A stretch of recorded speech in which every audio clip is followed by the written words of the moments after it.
Thank you for joining us today and welcome to the Embrace Equity panel. Here at Airbus, we are thrilled to be hosting this panel on International Women's Day with a group of panelists that spans the industry. The theme this year is all about equity. Like we just saw in the video, equity is not the same thing as equality. Equity is about making sure we all have a fair shot. It's about providing resources to make sure that we are all on a level playing field. The aim of this panel is to explore this topic, discussing what equity really means to us, how we can achieve it, and why it is so important for the industry as a whole. But before we begin, let's meet our panelists. So we start from the left. Hi, everybody. There's a lot of you. Thank you for joining today. My name is Stephanie Queen. I'm the Senior Vice President and Chief Nursing Officer for Air Methods, and I'm honored to be here today. Thanks. Hello, everyone. Anna Espinoza. Good morning. I am the Chief of Staff of Ramon Trapp of Airbus Helicopters North America. Thank you for being here today. Hi, everyone. So my name is Veronika Kaminska. I work as an IT product owner for Airbus, and I'm also a private helicopter pilot. Hello, everyone. Ryan Vandeheim, a lieutenant in the U.S. Coast Guard. I'm a pilot, IPFE, over in Houston right now. Hello, everyone. Mathilde Royer-Germain, in charge of strategy and sustainability for Airbus Helicopters. Okay, so now that we've met our panelists, let's jump directly into the questions. The first one would be, why do you think equity is important for the aviation industry, and how is your own organization implementing equity programs? Who wants to start on that one? Well, first of all, the fact that we have the question lets us know that perhaps we don't have equal representation in gender in the industry, right? So that's the start there. But why is it important? Immediately when I hear this question, I think that we are creating a pipeline. So for the young girls at home, when they get to see that there's more women speaking, more women attending, more women in leadership, it allows them to aspire to one day be in that career field and also wearing that hat one day. I think just like the video showed, equality and equity, I think, are both very, very important. But the big difference is meeting people where they are. I think our employees, we all come to different levels of organizations that we work in. We all have different, I think, things that we need to be successful, and I think it's really important. You know, equal opportunity is great, but I think the biggest differentiator is equality and equity together, because you really need to meet people where they are, give them the tools that they need to be successful, and if you can do that, then your organization, I think, will be that much more successful. Equity is a prerequisite for inclusion, meaning that everyone feels safe and respected and can express himself or herself, so that we have a well-lived diversity at the end. I can add a little bit on top of that. So if we take a look at it from the employer standpoint, bring in the groups which are less represented allows employer to tap into a larger resource pool, and I know that a lot of companies are actively hiring right now, so bring in groups which are underrepresented right now, or making them associate their career path with aviation or with STEM subject gives a larger talent pool to choose from. Ryan, any thoughts?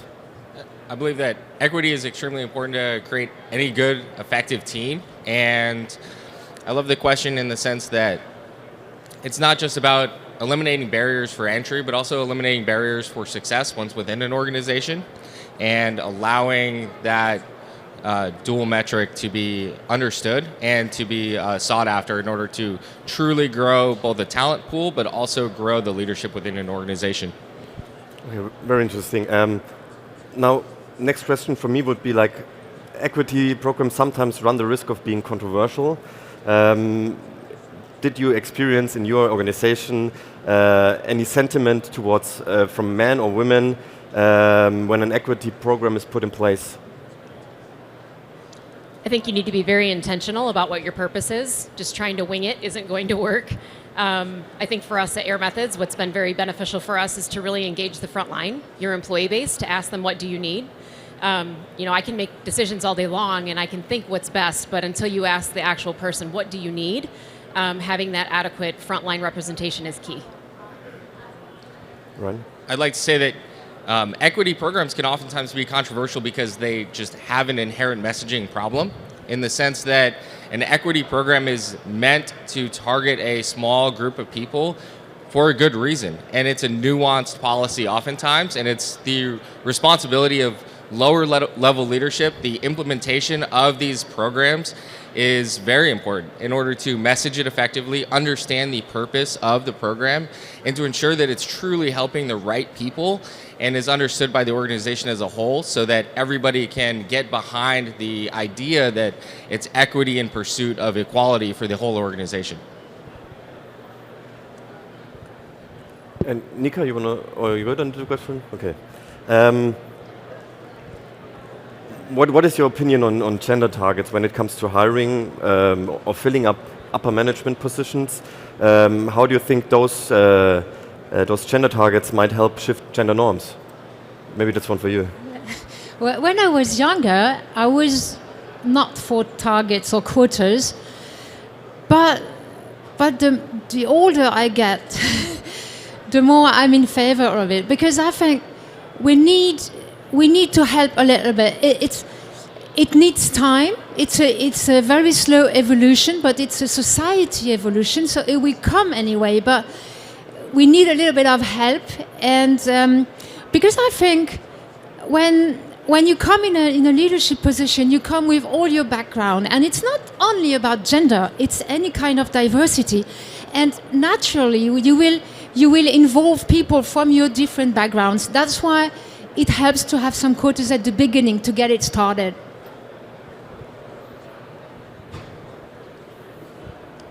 So Mathilde, I agree. I also, at my younger years, thought that this is not a good thing. Perhaps it can have a negative impact. But as I've also gotten older and grown in my career, I've met such wonderful, talented women that did not believe in themselves and didn't think that they had a seat at that table. So if we had the gender targets, I think that there will be more of an equal opportunity and a chance for them to now have the mentality that I also can have a seat at the table. So I am an advocate of gender targets. Nika, maybe? I can add a couple of words to that. So these policies and targets, we have to be very careful when implementing them, because they can polarize the opinions and make things more complicated. So we really need to understand the background and why we're implementing them, so that everybody in the group understood why it's being done. Okay, so let's go to a final question before we open up to the audience. What are some examples of simple equity initiatives that organizations can adopt to help boost gender equality? Yeah, this is a question close to my heart. So from a personal experience, when I started getting into aviation 7 years ago, I was lacking an example. I was lacking a person who I could associate myself with and to see what career path that person took. So I think one of the pretty easy things and changes that a company can do is to highlight role models for the underrepresented groups. Showcase their background, showcase their career path, how they got to the position where they are right now, so that people who associate with them were able to follow their lead and have the same path. Stephanie, maybe? Sure. So I do have notes. You guys make me a little nervous when you're all staring at me. So yes, I do have this little note to keep me on track. I just have to state the obvious, because you might be wondering what I'm looking at, and it's not my phone. The best thing that I can say is, working in historically what's a male-dominated industry, I think you have to believe in yourself. You definitely need to identify a strong mentor, and I think that's made all the difference for myself. For anybody in the audience, I think sometimes we struggle a little bit with confidence day in, day out, no matter what your role is. And first, you have to believe in yourself. But having a strong mentor to really help you kind of go to that next level, whatever it may be for you, I think is really key. But it's believing in yourself. It's also, I think, just doing scary things. It might sound trivial, but I think really pushing yourself to do something you didn't think you could do, with your mentor really pushing you along the way is key. But I think it's an honor to be in an industry where you're considered maybe not the, the top of whatever you're in, and really achieving for that. I think for me, believing in myself, historically, I'm going to be really vulnerable and transparent here, but I have dyslexia and ADD. And I think if I would have had somebody told me, everybody told me I couldn't do it. You're not going to be able to graduate. And if I would have listened to that, I wouldn't be here today. I have a doctorate from Vanderbilt, and I'm not saying that to boast myself. I did that because I was always told I couldn't. So for anybody out there, believe in yourself, do scary things, push yourself. It's worth it. And working in a company that really supports those equities that you're really needing to be successful is really important. And I think that's why being in this industry is so much fun. Having partners like Airbus and just all of us on this panel today, it's been really inspiring. So thanks. Mathilde, you wanted to add to that? Yeah, thanks, Stephanie, for sharing. I just wanted to add that I think we could all play a role in inviting girls to dream, because, let's be honest, we don't have so many girls in universities, in technical universities and schools, so it's pretty hard to recruit 50-50 when you have a basis of 20-80 or whatever. So at Airbus we are engaged, every one of us, to go to the schools. I used to go to the school of my kids when they were small, because as teenagers they don't want to see me anymore. But anyway, as the small kids, the girls were very excited to hear about helicopters. So maybe every one of us can play a role in having our society evolve towards equality. Thank you all. I love these stories, and thank you for letting me be on this panel. I'll say as well that I think it's a big, important thing to keep in mind the culture of an organization, and that it's no longer enough to just be a good role model, be a good leader, be emotionally intelligent. Think of your own privileges and what has gotten me to where I am. I'm very fortunate, very lucky, but we need to take that next step as an organization, as all organizations and as a society, to not wait for maybe a generational change, but instead to be honest with ourselves and be honest with our leaders and be honest with our organizations as to what policies are necessary, and then to be honest with our peers, which is oftentimes the hardest type of honesty, in order to truly grow a culture of equity and equality. Okay, so now we would like to hear from you. Are there any questions in the audience you would like to ask our panelists? My colleague Jennifer has a mic, and we have our first question. Hi, I'm Julie Boatman with Flying Magazine. We are an open front door to aviation with our publication, and we have an opportunity to communicate out to our audience and to young people and people wanting a career change how they might approach a big company like Airbus.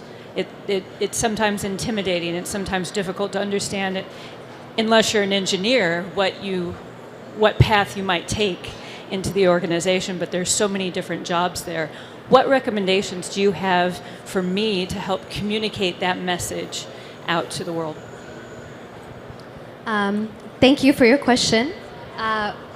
Google is our friend. But no, in all seriousness, if you just Google Airbus opportunities, we have a website that has all the open slots at the time. But also we are at certain universities in the US. We have universities that we're partnered with in Texas and Alabama and Mississippi, and now also in Washington, D.C. So we have gone to the STEM schools, to the ROTC programs, and we're also at the military bases. So we're expanding our market and where we are and how we reach people rather than looking so intimidating, because we have the opportunities there. Are there any other questions in the audience you would like to ask our panelists?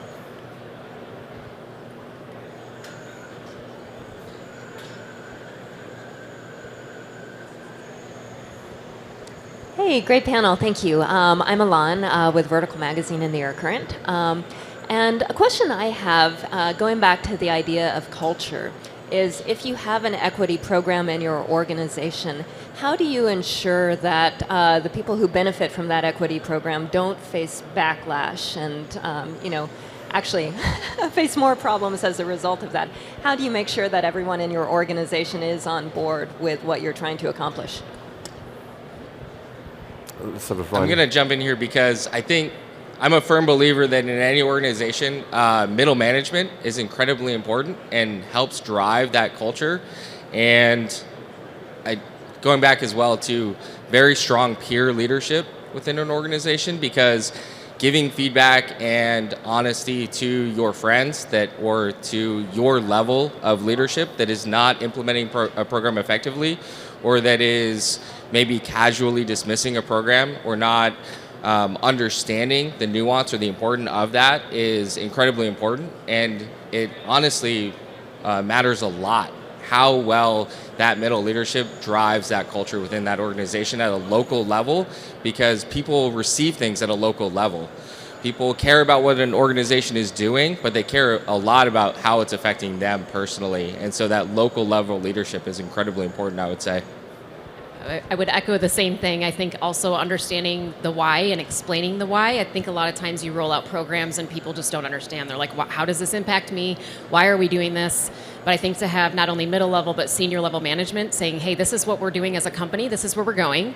And maybe, if you don't agree with that, that's okay, but maybe this isn't the best place for you to work. And I think it really, then they're like, okay, well, I have to make a decision here and it might be a little uncomfortable. But I think it's your willingness to identify those things, kind of hit it head on, but it's huge. I think leadership buy-in is really big, but understanding the why and explaining that and messaging that really clearly is really important. It's a great question. So I think we have the time for one last question from the audience.